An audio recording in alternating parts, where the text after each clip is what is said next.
This is the Rational Reminder Podcast, a weekly reality check on sensible investing and financial decision-making from two Canadians. We are hosted by me, Benjamin Felix, and Cameron Passmore, portfolio managers at PWL Capital. Welcome to episode 188. And once again, a terrific guest joined us today, Ayelet Fishbach, the author of the book Get It Done, Surprising Lessons from the Science of Motivation, joined us. And this conversation was, as is her book, spectacular. There's so much to learn in this field. And we were just saying before we started recording this that here's someone who spent so much time and research and thought-provoking study into this science of motivation.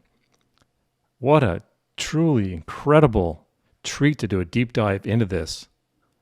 And it's something that affects all of us.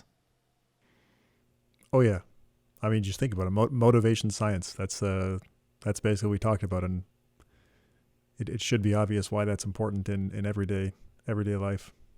Especially this time of the year too. Here we are in February 2022, where so many people set New Year's resolutions, and we had this conversation with Katie Milkman when she was on, talking about the fresh start effect of people starting something in the new year, and to understand what causes people to be motivated for different types of goals is unbelievable. And speaking of Katie, she was instrumental in helping us meet Ayelet. They're professional colleagues. So when I saw this book coming out, I reached out to Katie to see if she could help us make a connection. She did right away, and Professor Fishbach right away responded and said she'd love to join us. So quite lucky to have that connection. Yeah. But we talked more about just motivation. I mean, or at least motivation starts at a different place than I would tend to think about. Like, you think about motivation as doing stuff that you might not really want to do. But one of the things we talked about was what types of goals people should be setting. And part of that is setting goals around stuff that you actually want to do. And it makes sense. You'll be motivated to do things that you want to do as opposed to things that you don't. But the conversation, like we've talked about in the past, Cameron, you and I, how we're not big goal setters, but I think this changed my perspective on that. Not in the sense that I'm going to go out and start setting goals now, more in the sense that I think that the way that we live our lives is very much in line with the goal setting process that we spoke about with Ayelet. Absolutely. So Professor Fishbach is a professor of behavioral science and marketing at Chicago Booth School of Business, which is interesting, where she studies social psychology, management, and consumer behavior. So obviously she's a world expert in motivational and decision-making.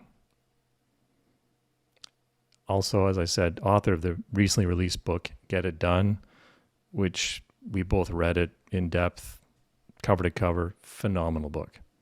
It was a great book.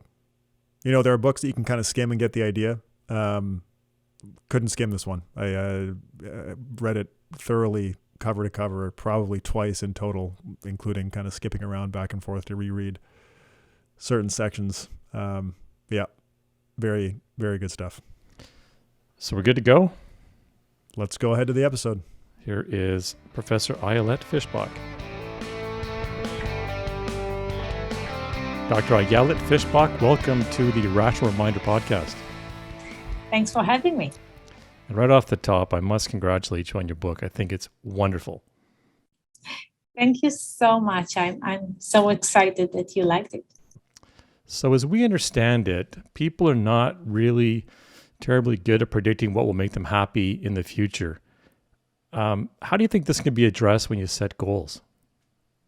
People are not very good at predicting what will make them happy. And in particular, people are not very good at predicting what will make them happy at work, what will make them happy in pursuing their goals. And the common mistake that people make is not taking into account intrinsic motivation. That is not taking into account how much value we get from doing something that we like at the moment that we do that. And so the common mistake is to set a goal thinking that the future self is going to care mainly about long-term rewards. Okay, my future self will do what's good for her in a year or 5 or 10 and care less about how it feels at the moment of doing that thing. However, we know that what predicts engagement is, to a large extent, how we feel about the thing that we are doing at the moment that we do that. Is there a difference between intrinsic and extrinsic goals? Yes. So intrinsic goals are goals that we want to pursue for the sake of pursuing them, that it feels right. Often it feels fun. Other times it might feel right in other ways. It might feel like this is really the purpose of doing the thing. I live up to my potential. I discover something new. It's an immediate positive experience of doing something that feels right. Extrinsic goals are goals that we pursue for some long-term benefit, for something that is not immediately in pursuing the goal, but might result from pursuing the goal. Most of the time when we think about setting goals, we are at least somewhat extrinsically motivated. Okay, we don't need to convince ourselves to doing something that is purely intrinsic. And so the reason that we engage in this process of motivating the self is because there are some extrinsic benefits. Okay? There is some external benefits often that we wish to achieve. Saying that, our goals vary by how much they're also intrinsically motivating. So, you might go and get a job because you need to pay the rent, but that job might be engaging and fun or boring and difficult. And it is the latter, okay, the extent to which that job is intrinsically motivating that will predict how well you're going to do and how much you're going to persist. So what are the characteristics of an effective goal? Many, or at least several. Effective goal is, first of all, it's a goal. It's not a means to a goal. It's not a chore. A goal, an effective goal could be to have a career as opposed to apply for a job, to own a house as opposed to look for a house, to have a family as opposed to sign up for some online dating thing. It's basically the end state, the thing that you are hoping to achieve.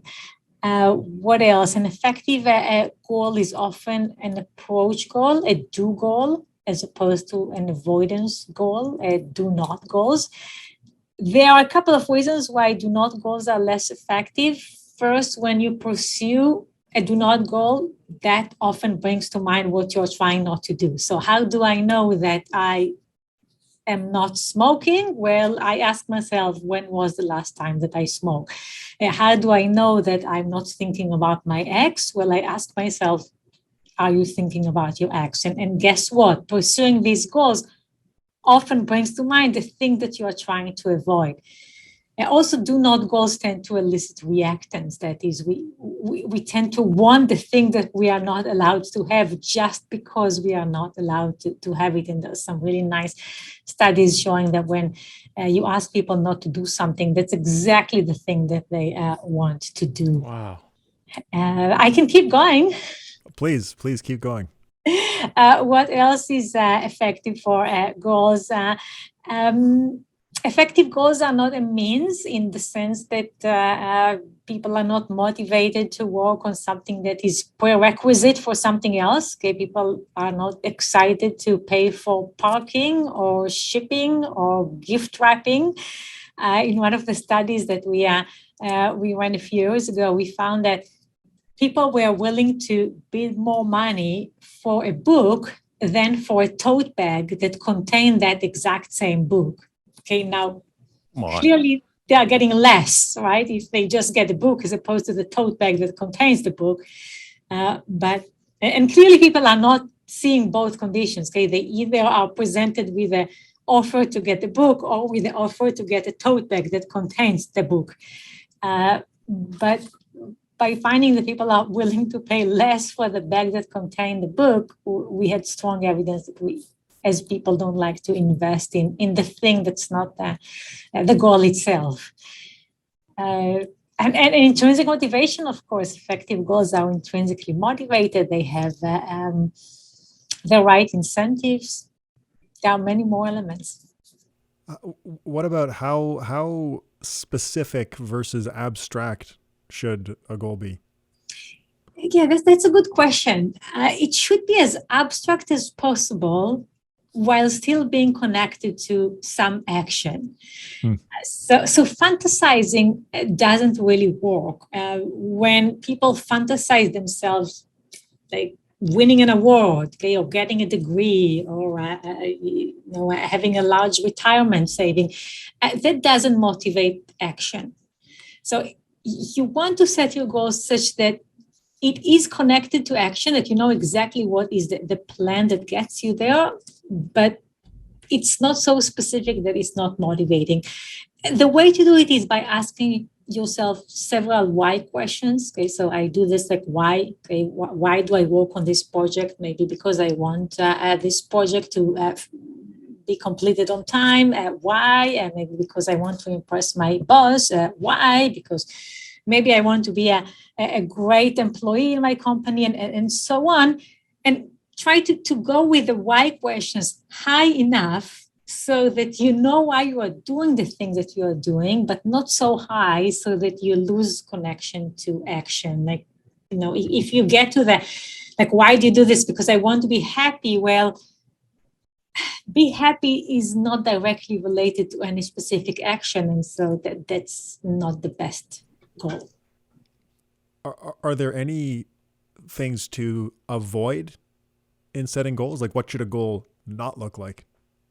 Start by avoiding. Avoidance goals should probably avoid it. Well, let me say, avoidance goals tend to be urgent. Okay, if you tell yourself, I should not spend money, it feels like you should start not spending money today, versus if you tell yourself that you should save money, which is basically the same thing, okay, just frame this as an approach goal. That sounds like something that you can start maybe tomorrow. Saying that, approach goals are more motivating. As I said, avoidance goal tends to bring the thing that you're trying to avoid to mind and elicit reactance. Other thing that you should avoid, well, I would say that the goal should be the right goal for you. Okay, many times people set goals that are just unhealthy for them, that are just not going to help them flourish in their lives. So you want to check with yourself. I started my book with the story of climbing Mount Everest, which is a really motivating goal. So it's a great goal in terms of getting people super motivated to do that. But if your goal is to get to the summit of Mount Everest and the weather is bad, well, you should really adjust your goal. I tell the story of a group of people that really insisted on making it to the summit on the wrong day to do so. As it turned out, when you get to the summit of Mount Everest, you still need to go down, and many of them paid with their lives. They just couldn't make it all the way to the camp. And so choose the right goal for you. So I want to go further on this because it's really important. I think goal setting is pretty hard. And to say that the goal should be the right goal for you, that sounds like a good thing to do. But how do you measure that? Like, if I'm setting a goal, how do I know? How do I know I haven't set a goal that's going to be detrimental to my life? So let's separate between how do you know that you set a goal that is motivating and how do you know that you set a goal that is good for you. Okay, so we're now putting aside the motivating part. Okay, clearly getting to the summit of Mount Everest is a highly motivating goal. It has a very clear target. It has everything that we want to see in a goal that's motivating. But for some people or under some circumstances, it's the wrong goal. How do you know that a goal is the wrong goal for you? Well, often it doesn't fit with other goals.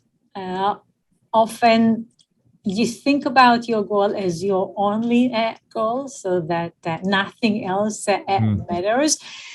We see this with extremism. Okay, so it's something that goes across terrorist groups and people who sign up for some extreme sports that will end up being very unhealthy, or extreme diet that might be very unhealthy for your body. We see that these individuals tend to really only have one thing that stands above all, and they're willing to compromise everything else. And this is often a clue that maybe it's not the right goal for you. Occasionally, we will speak with people who have a financial goal. It's something like, I have $2 million now and I want $10 million. What questions would you ask that person? Why? What's your ultimate goal?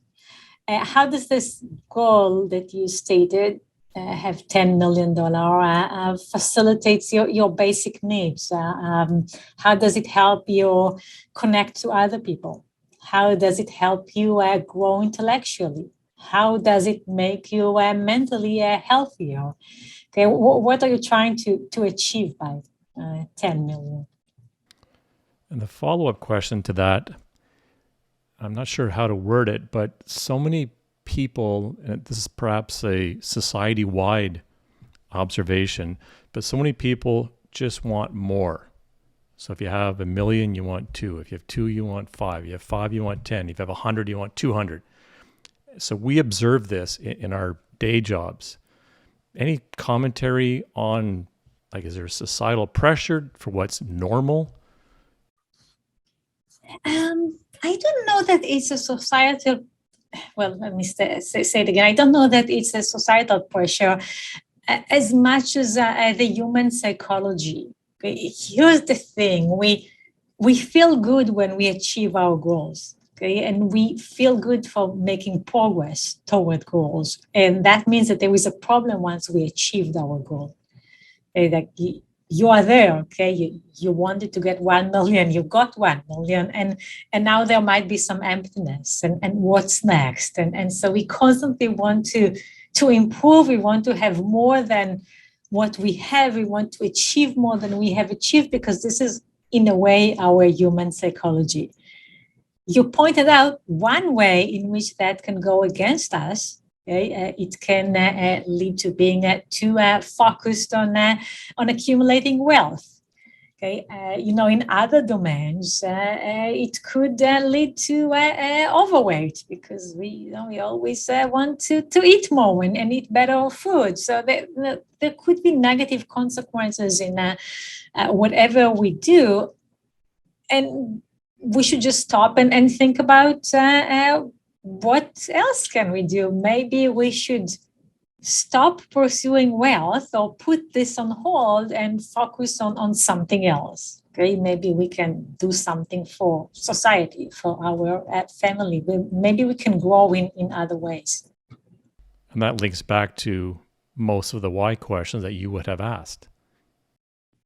Yes, this is, if you say that you want more money because you want to buy more houses, and then I ask you, why do you want to buy more houses? And you say, because I want to, I don't know, why would you buy more houses? Because I want to accumulate even more wealth. And then at one point, I think you will see, like with several why questions, that there is really no point. Okay? You don't get more, but let's keep in mind that most people don't have enough wealth for what they want to do in their life. So there are few people that have too much wealth, and many people that don't have enough.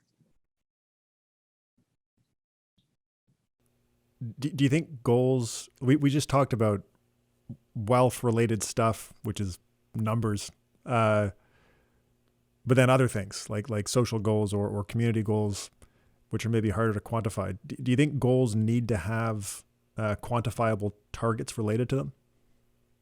It helps to the extent that you can have a target and you can put a number on your goal. These numbers are highly motivating. I give the example of marathon running times. When you look at the distribution of marathon running times, you see that there are many more people that finish a marathon just below 4 hours than just above 4 hours. Now, it cannot be easier to finish a marathon in 3 hours and 59 minutes than in 4 hours and 1 minute, which suggests that the reason that we see many more people in the 3 hour and 59 minutes group is that finishing a marathon under 4 hours is a common target for marathon runners. And so, same thing for the 10,000 steps. There was really no reason to walk 10,000 steps a day, but once people set this goal as opposed to 9,000 steps, which is less of a round number, they are highly motivated by this number. They will see that 100 steps below it as a loss. They will walk around their bedroom at night to make it to the exact number that they set. So numbers help. They are good. Well, let me say, they are good until they get bad. Okay, so, the problem with targets, there are a couple of problems with targets, but when there are problems with targets, one of them is that people got too attached to the number. There was a really nice study that looks at dieters and looks at whether they meet their daily calorie goal and how that affects how much weight they lose over the program. And it turned out that dieters that are just above their goal, okay, they're just like 100 calories above what they set for the day. They just had, another cucumber on top of what they were supposed to eat, are the dieters that lose much less weight than those who are just below, okay, who just met their targets. Okay, so you see this discontinuity in the distribution, which suggests that if you just miss your target, you are significantly less motivated than if you met it. Wow. So in your book, you mention the importance of setting your own targets as a commitment device. So in our jobs, we'll often, tell people they need to save $500 a month, $1,000 a month, perhaps to meet the retirement goal. But that is not a self-set target. How would you approach that? I would make them self-set. Okay, I would involve people in the process of getting to this number, like where this number comes from. There's probably some formula that you've used. Can you let me, as your customer, putting the numbers in this formula? Can you engage me in discovering this goal? In education, we often talk about the Socratic method, which is basically asking people many questions. Okay, don't give answers, ask questions. If you want someone to learn something and to be committed to learning something, if you can ask questions, if you can guide the person who would like to save, guide them through the process that helps them discover what's the right target for them, they will be much more committed than if you just crunch the numbers and say, this is the number for you. Yeah, it's really interesting. It's almost reversing the order in financial planning. Instead of starting with the retirement date, it's how much can you save, figuring out what that number is and working from there. Yes, which really, can work for some people more than others. And, clearly some people can better understand and engage in how you arrive to these goals and how to set them. But the idea is as much as you can to involve the person that needs to do the work in deciding what their goal is and what is the work that they should be doing so that they own their goals and their targets. Should people have incentives related to meeting the targets on the way to their goals? Do they have it or should they have? Should they create incentives for themselves? I would say yes. I would say that in general, incentives are good. Incentives are often, we think about them as mini goals. Okay, so there is obviously the big incentive, which is from reaching my goal, but there are also the little incentives. Okay, the like nice beverage that I'm going to buy myself if I finish my daily tasks today.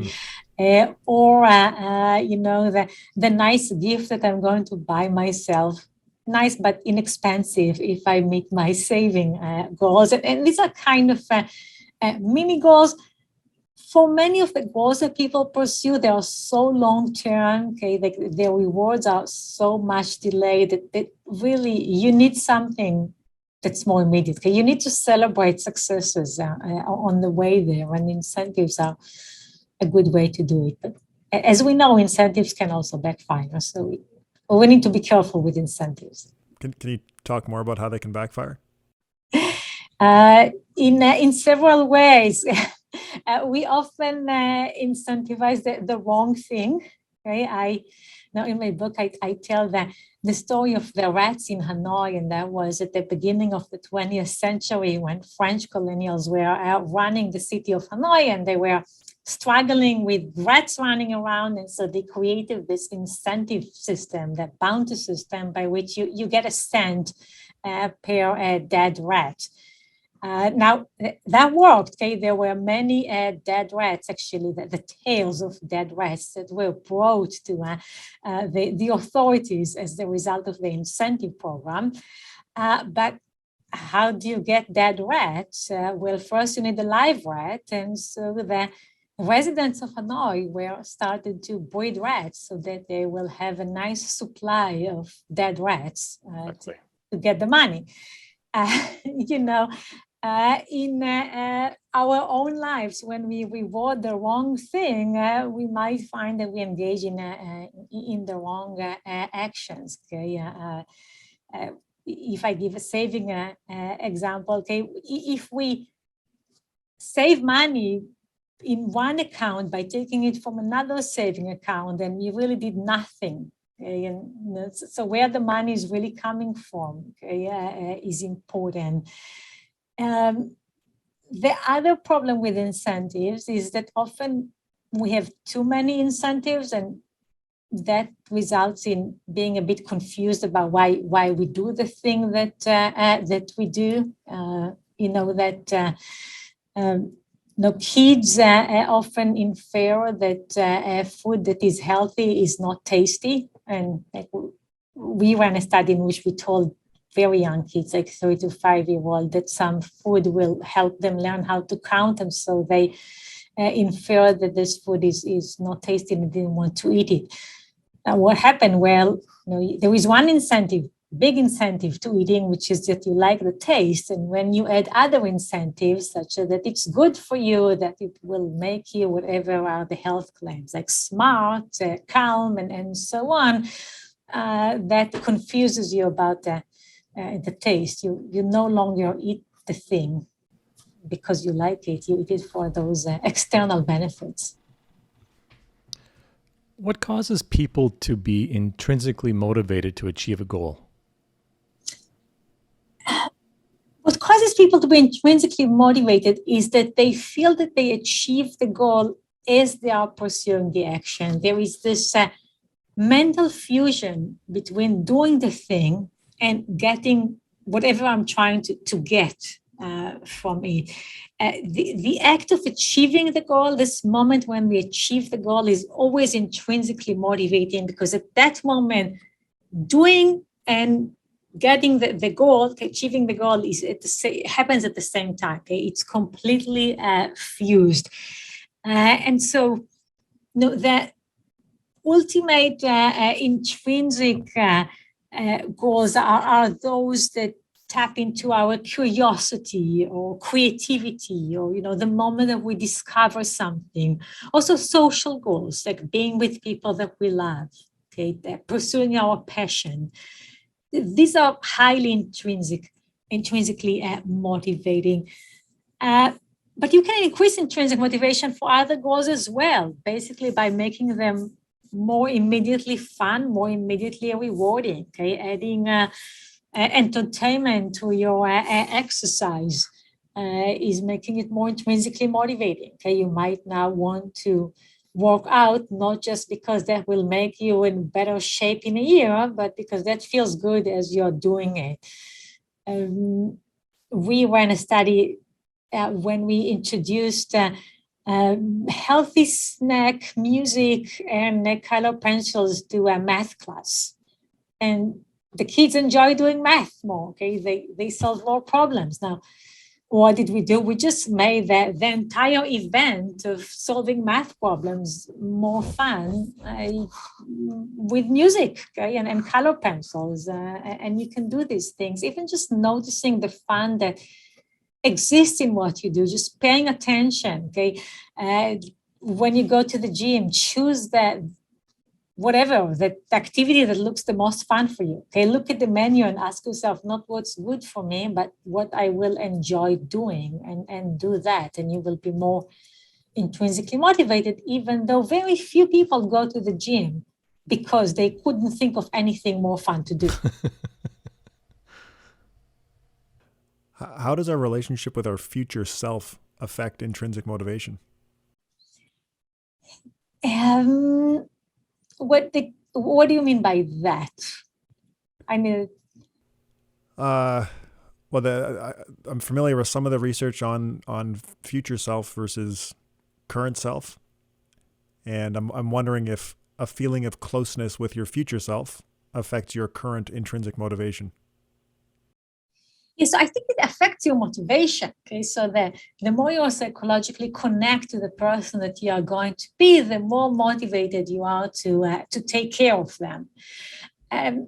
It might not be necessarily intrinsic motivation, but it will probably be to some extent. Like it probably you will feel good about helping that future person to the extent that you are connected to them.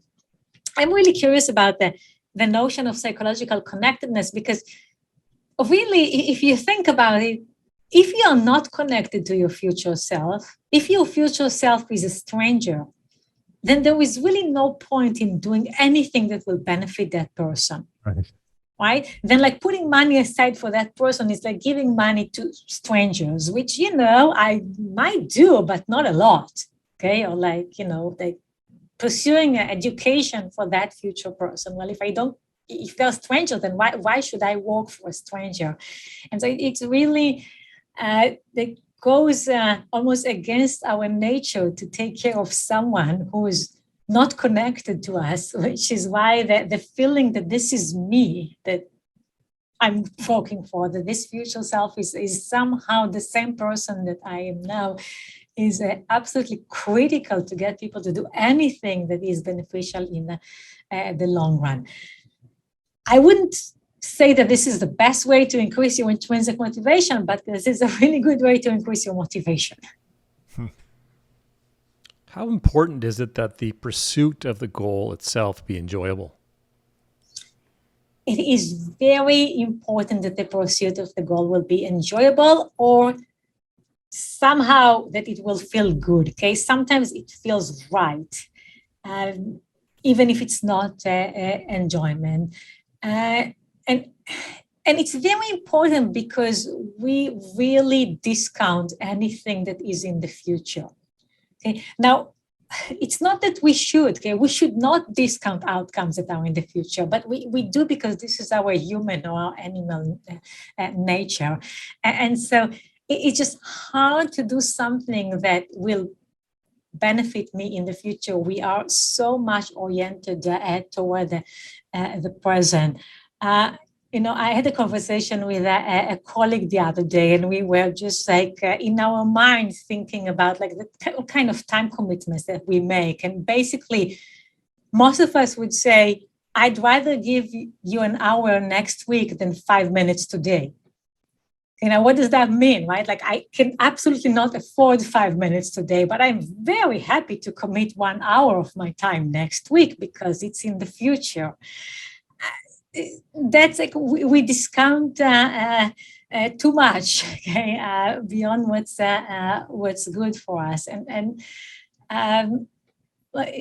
that just makes it harder. But if we add the immediate outcomes, if we make something pleasurable or feeling right at the moment, then we can do it for the sake of the moment. Let me also say something about feeling right, which is not necessarily enjoyable. We recently published a study about improvisation. We did it here with the Second City, which is the famous Chicago improvisation club. And we invited people who were just starting improvisation to feel discomfort while they're doing that. We actually told them, your goal is to feel uncomfortable while you engage with the exercise. Now, here's what that did. It was very easy to feel uncomfortable, okay? If you ever try to do improvisation, if you are not a professional, the first thing that you would feel is embarrassed, okay, and uncomfortable. And if that's your goal, then it feels right, okay? Like you're doing what you were supposed to do. You were asked to feel uncomfortable, and here you are feeling uncomfortable. And so by having people trying to feel uncomfortable, we got them to engage more, and they did more. They were more interested in doing improvisation again. They were excited about doing it. And so it's not really just about enjoying the present. It's about feeling that this is right, okay? That you are in the place that you wanted to be, that you're making progress. That's a cool study. Thanks. So what about long-term retirement planning, where the goal is very far in the future in many cases, and progress, I mean, you're saving money. It's not fun. It doesn't necessarily feel good. How would you approach that situation? One of the hardest goals. Right. Everything goes against you, right? Like it's hard to get excited about it. It will help a person that is very much in the future and not quite connected to me. It's highly extrinsic and despite that, very much necessary. And so, one thing that we find that works is making it into a habit, okay, or using a default, just getting it off your mind. If you had to decide every month or, even every year about your retirement saving, we know that people just don't do that, okay? They don't want to engage. So most of the interventions with retirement are really geared toward creating some plan that will just be automatic, will take care of that, giving people really good defaults. Okay, if you just don't make any decision, then your default is pretty good. These interventions are better than telling people every day when you get up in the morning, remember that you need to put some money aside for retirement. So in our jobs, we give people financial advice. Is there something that financial advisors can do to make progress toward a retirement goal, more enjoyable? So progress is enjoyable. And, I think I briefly mentioned it before that we feel good about progress. Okay. Sometimes we feel good about progress even more than we feel good about reaching the goal. Okay. It's really the progress that is what we are going for. And so for many people, just look back at how much you've done is the way to go. Just feel that you are making progress might be helpful. Beware that for some people, looking at how much they have saved could result in actually spending that money. And so you really want to tailor the way you monitor progress to the individual. Okay, if someone is under saving, is unsure that they can even save, then looking back at how much they've done, okay, monitoring their actions in terms of the glass half full is better than looking at how much is still missing.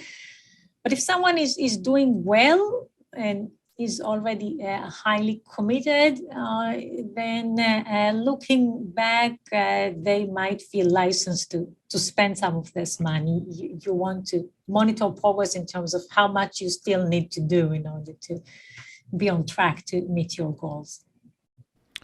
In your book, you talked about how different people, at least I understood it this way, how different people have different levels of motivation depending how far along they are towards their goal, and how that last 10% to some people is extremely motivating, whereas other people might be more motivated to get a plan in progress.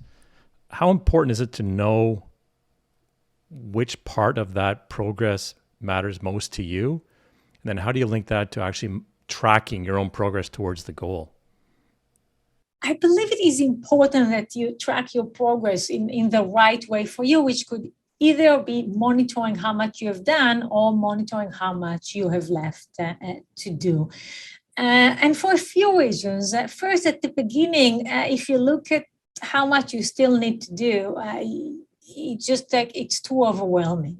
Okay, it's like everything looks like a drop in the sea, and it's just hard to look at the target and like keep your eyes on the prize. It doesn't work when you're just starting on something. It's much better to look back and monitor the few baby steps that you did. I give the example of a reward program. So imagine you have a reward program where you need to make 10 purchases to win a reward. After you made one purchase, thinking about the fact that you still have 9 purchases is hardly motivating. Thinking about the fact that you already made one purchase and the next purchase will double your progress, that's more motivating. Toward the end, that reverses. Okay, 10% to completing the goal. If you look at the 10%, that's motivating. If you look at the 90% that you completed, that has less of impact. So, using my reward example, when you're just like one purchase from completing the reward program, thinking about it in these terms is more motivating than thinking about the next purchase as adding 10% to the 90% that you already collected. So this is one thing. At the beginning, look back toward the end, or beyond the midpoint, look ahead. On top of it, for many goals where there is no clear end, okay, or no clear beginning often, if you feel uncommitted, think about what you've already completed, what you've already done. Taking that, the saving example, if you feel that you're not sure that this is possible for you, that this is something that you can fit into your life, it's as complicated than that it is, well, think back, think about how much you've already done. Even if you've done little, the little that you have done will make you more committed. If you are highly committed, think about what's missing. Okay, think about what else you can do, and this will increase your motivation. That reminds me of one of the illustrations you gave about reward cards, where I think you had a card that I think if you buy 10, you get one free, but there was also a card where they give you the first 2, and when you get 12, you get one free. Exact same number you had to buy to get one free, but there was an illusion of having accomplished more up front. So is there a lesson there that we could take to our profession to show people that they're perhaps further along than they might think? Yes, I like this. This is a study by Ron Kivitz showing what we call the goal gradient hypothesis, that as people make progress, they feel more motivated. And in this study, the progress was completely illusory. Okay, like you still need to do the same amount, the same number of purchases, but they tricked you to think that you have already made progress because they are giving you the 2 purchases for free, presumably. This is one way in which we can motivate ourselves and others. We can always highlight things that people did. Okay, when we try to motivate students, we often talk about the beginning of their journey, not the first day that they showed up on campus, but the first day that they applied to the school, okay, which was a year before. Okay, so now when did you start? Okay, when did you start saving? Was it the first day that you started saving with us, okay, or the first day that you started saving at all, okay, or that the first day that you contacted us, like how much progress you've already made often depends on when do you start counting. What do you think people can learn from their failures in an attempt to achieve a goal? Too little.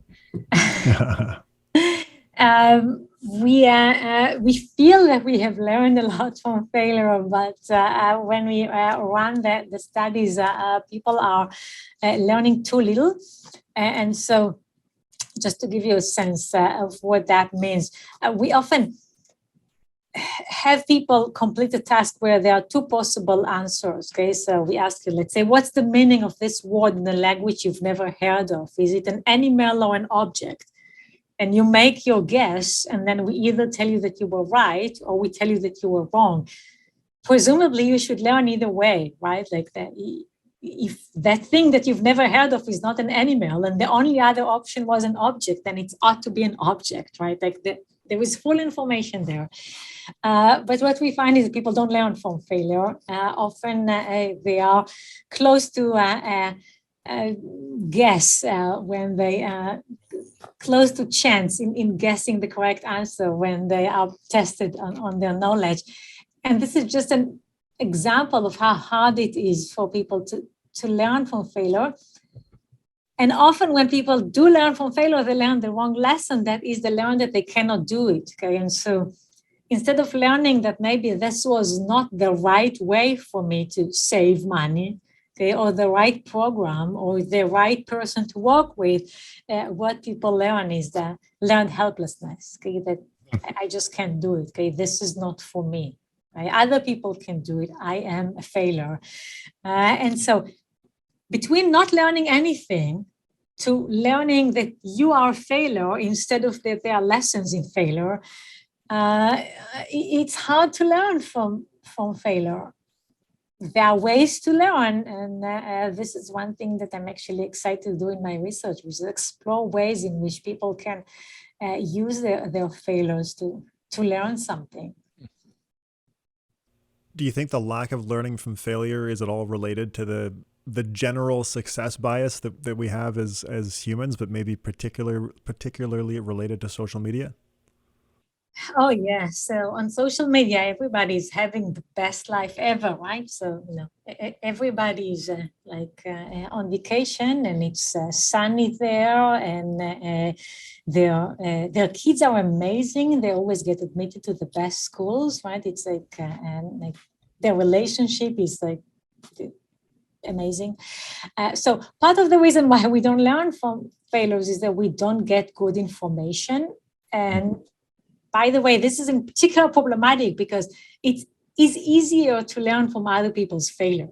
Okay, other people's failures don't sting. And so if you tell me about what doesn't work for you, okay, the way you failed, I can learn from it, except that we tend not to talk about it. So a lot of that information is just not out there. One of the interventions that we explored, and this is research led by Lauren Esquis-Winkler, one of the interventions was to get people to give advice to another person based on failure. Okay, and so we had unemployed people giving advice to another person that's looking for a job. And that motivated the unemployed person that was giving the advice. So, people that were dealing with anger, we had them give advice to another person who was also dealing with anger management. And that helped the person that was dealing with a problem. Can you describe a goal system?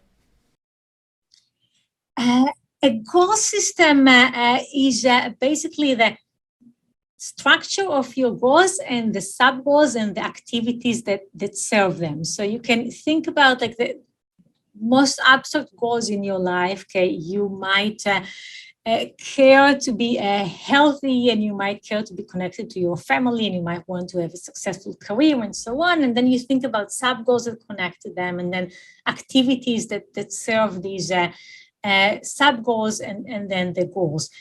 And in a goal system, we can think about multi-final means, that is activities that serve several goals.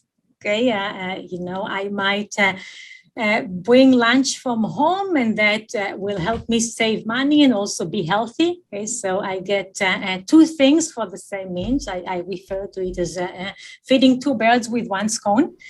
There is also the structure of equifinal means, and those are several activities that all lead to the same goal. Okay, so I might eat healthier food by bringing lunch from home, and by cooking my food, and by avoiding alcohol. Though I said that avoidance goals are not great, and so on. Okay, and the nice thing about multi-final means is that they help you achieve more than one goal. So we're often looking for these means. Okay, we want things that achieve more than one goal.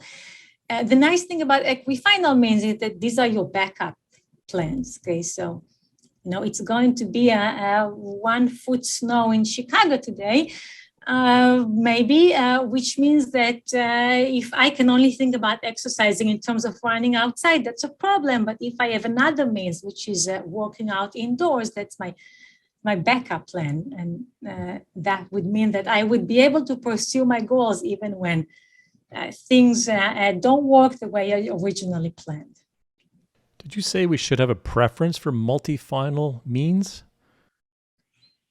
We should, yes. Multi-final means should be selected. The problem with multi-final means is that they are often not the first thing that come to mind, and they often don't seem the most instrumental. And this is a bias, okay? So the thing is that once an activity serves multiple goals, you become to less associated with any of these goals. And as I say, that this sounds a bit abstract, but let's say that I commute by walking or biking, and therefore I get my exercise while also getting to work.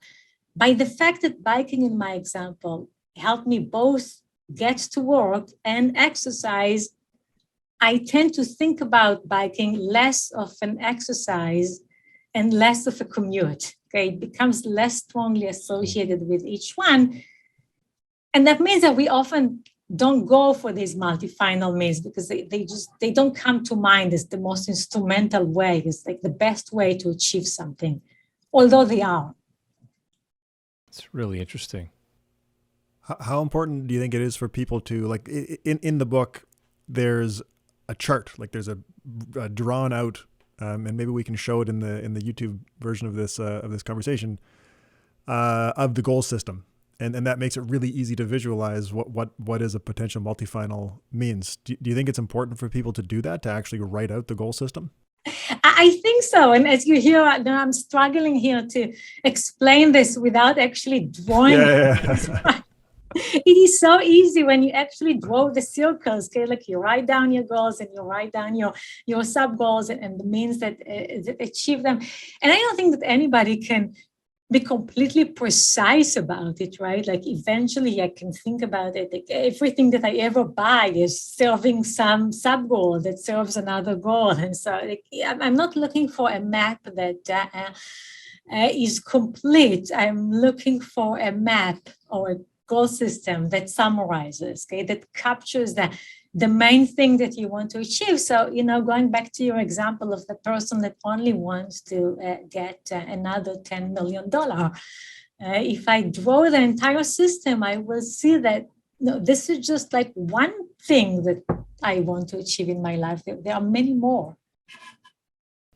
It might just be the engineer in me, but that chart was one of the most powerful parts of the book for me, to see just how you could write it out, and then I would find it difficult to think of multi-final means without seeing a picture like that. So I thought that was powerful. Thank you. I'm curious now to see your goal system. Yeah, well, I've got to write it out now. We've got a question about this later on, but I've never been a big goal setter. Anyway, we'll get to that in a minute. But after this, maybe I'll change. What about conflicting goals? If people, like we've talked about retirement saving, if people want to save a lot because they want to retire early, but they also want to buy more time for themselves today by doing something like paying for a house cleaner, how do you do that? How do you prioritize between those two? So there are always several goals. Okay, we never just want one thing, and so it's a very realistic and everyday situation that we have several goals. And what I advise people is to start by thinking about whether you're trying to find the compromise or the prioritization. Okay, are you prioritizing or compromising? Okay, are you trying to balance between spending and saving, between career and family, or do you want to prioritize one of them? Okay, is this a time in your life when you want to basically focus on your career and postpone starting a family? Okay, do you want to, at this point, just forget about saving and just focus on spending, and you plan to save later? As I say that, I hope that you hear that at least for like saving and spending, prioritization doesn't sound like anybody's best solution, right? Like we never just want to save because then we don't get to enjoy the present. We never want to just put it aside because then we might not be able to enjoy the future. And given that we are looking for compromise, this is where we need to think about how much we want to balance between decisions, how much we want to sometimes save, some other times spend, how much we do this compromise within a particular purchase or between several purchases. When we prioritize, we often think about this in terms of a self-control conflict. Okay, and then we are trying to prioritize what we refer to as a goal over what we refer to as a temptation. So, I can talk about self-control more, but this is often in the context of saving. This is where we think about people wanting to prioritize saving over something else. So you raise self-control. Here we are, a little more than a month into the new year. Many New Year's resolutions were made, and I'm guessing that a few have perhaps derailed since the start of the year. Are there some strategies that can be used to avoid goals becoming derailed? Yes, so we collect data from hundreds of people about New Year's resolutions. We did it now for a few years. The good news is about 25% of the people that set resolutions tell us by the following November that they are still pursuing them. Wow. So it's not that everybody starts pursuing their resolutions by today, which is the first day of February, but 75% are not going to make it to November, and so clearly it's hard to stick to these resolutions.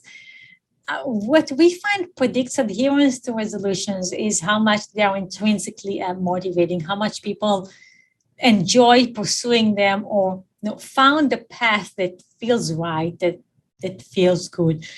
We don't find that the importance of the resolution is a predictor of success.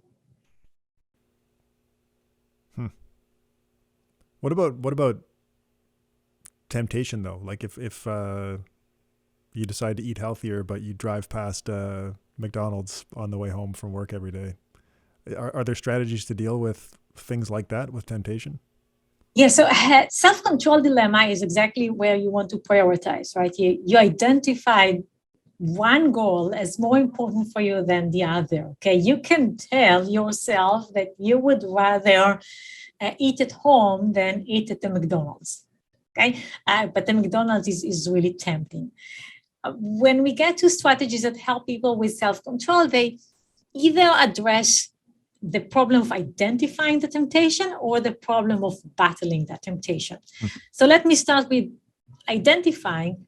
Most temptations are hard to identify because if you only do it once, nothing happens. Okay, like if you only stop by the McDonald's today, that's totally fine. That will not hurt your budget. That will not hurt your health. It's just like one lunch that's perfectly acceptable.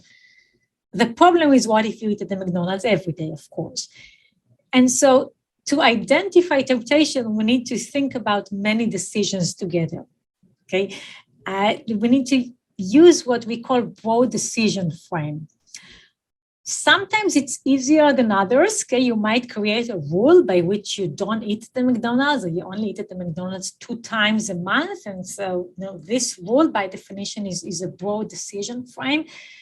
Other times it's not so easy. What comes to my mind is a study by my colleague here, Abby Sussman, on exceptional expenses. And what she found is that it's hard for people to think about all the exceptional expenses together in one bucket. Okay, and this is like the money that you spend on hotels and buying gifts to your friends, buying champagne for the holiday. In a way, it's much easier for people to set a rule, like this is how much money I'm going to spend on a regular bottle of wine, then this is how much money I'm going to spend on champagne, because champagne is so exceptional. It's not the thing that you buy every week. And so in her study, getting people to think about all the exceptional expenses that they're going to make over a year, okay, all the times that you will buy a theater ticket or go to a hotel or buy champagne, led them to be able to identify the temptation that is to set a lower budget for each of these expenses. This is for identifying. For battling temptation, once you know that it's there, what we found in our research is that advanced warning really does a lot of the work. And knowing that the temptation will be there is good. Reminding yourself, reminding others, so things such as thinking that you will be tempted to spend too much money. That's what leads people to maybe leave their credit card at home and just go with cash. Knowing that you are going to be tempted to eat too much leads people to just mentally be prepared to control what they eat. Any reminders, in a way, it's like preparing to lift a piece of furniture. If I tell you that this piece of furniture is going to be heavy, you're going to mentally prepare to put more force in lifting it, and you will be more able to do it than if I didn't give you any warning and you're just approaching this thing and try to lift it and hurt your back because it's so heavy. What about your social environment? Does that affect the ability to stick with goals? Yes, we are social beings, as it turned out. We are very much influenced by others in our life. And others influence our goals in 2 ways. First, they help, okay, or they don't help, which is a problem. So often we need to do something with other people, okay, whether it's starting a company, this podcast that you two are doing together, starting a family we do with another person. There are just many things that we are doing with other people. And so we need them. Other times, it's just having other people in our life as we pursue our goals. Okay, so knowing that my partner supports my exercise goal, or that my colleagues support my research agenda is absolutely critical. We look around us and we want to feel that our goals are being appreciated by other people. We look for role models. Role models are those people that want us to be successful in what we are doing. On the negative side, you really cannot save if you are married and have a joint bank account with someone who's not on board with that, right? And so without social support, that doesn't work. And then even if it's a personal saving goal, if the people around you think that you are being foolish, that makes it really hard to stick to that goal. So here's the question that Ben alluded to earlier, and it's something we've talked about fairly often on the podcast, about how each of us have certain styles towards goal setting. So Ben loves challenging work and follows it simply where it leads him, whereas I'm more of a systems person, James Clear, atomic habit style, and I implement routines that get me to where I want to go. but both of us have never really found the so-called big, hairy, audacious goals terribly motivating. Are we missing something? I'm not sure that you don't have these goals, or maybe you just didn't identify them as the goal. I mean, you started a podcast, so clearly that was a big goal, right? But it's the enjoyment of making it, not we want to have X number of listeners, for example. It's the passion of doing it that's driving us, not some big goal of being the biggest financial podcast in Canada or whatever other more typical goals one might set. Yes, you're not missing much. I believe in these kind of relatively short-term goals. It's more about doing the thing that you like. It's learning. It's developing. These are important goals, and they go beyond the specific activity that you're doing today. If you have a learning goal in your life, then you might learn by creating a podcast, or by reading books, or by doing whatever you're doing that gets you to accumulate knowledge. So I don't think that people need to have a life goal as like, I one day will be the president of something, but more as knowing where I'm going, so that I'm not just running in circles. It also sounds like Ben is a bit of a locomotor, and Cameron is a bit of an assessor. So that's a nice combination. We know that some people like to assess, okay, like understand the options, understand the pros and the cons, and some people like to move, like to experience progress. And you really need both, okay? You can't forever assess, and if you are just moving without assessing, this is when you're moving in circles, and so we kind of need the right combination. That's a pretty accurate assessment. I don't know. What do you think? It's true. How do we learn more about those types, and where are those types from? The assessor and the locomotor? Yeah. This is something that Tori Higgins and Ari Kruglansky wrote about. Let me step back and say that there is a distinction in motivation science between like the implemental and the deliberative mindsets. And first, you start with deliberation. This is something that Peter Gollwitzer wrote about. For every goal, for everything that we do, we usually start with the deliberation mindset. And the deliberation mindset is very rational, if you will. Okay? It's very unbiased. Okay? When you talk about the pros and the cons of doing something, as you deliberate on whether you should do it, you are usually less biased and more accurate. When you move to implementing, the implemental mindset is the let's go get it, okay? It's the mindset that is more biased, that is more willing to hear the pros of why I should do it, and don't tell me why I should not do it, because right now I'm implementing, right now I'm going for it. So we know about that. The assessors, going back to the assessment versus locomotion, the assessors are those that tend to be more stuck in the deliberative mindset. So they are forever seeing the pros and the cons, but they're not fully committed. The locomotors are implementing, okay? They are willing to move ahead and do something. They are spending less time on assessing. Okay? They need to feel the movement. They need to feel the progress. Yep. I definitely think that, no, it's fascinating information though. Ayelet, how do you set goals for yourself?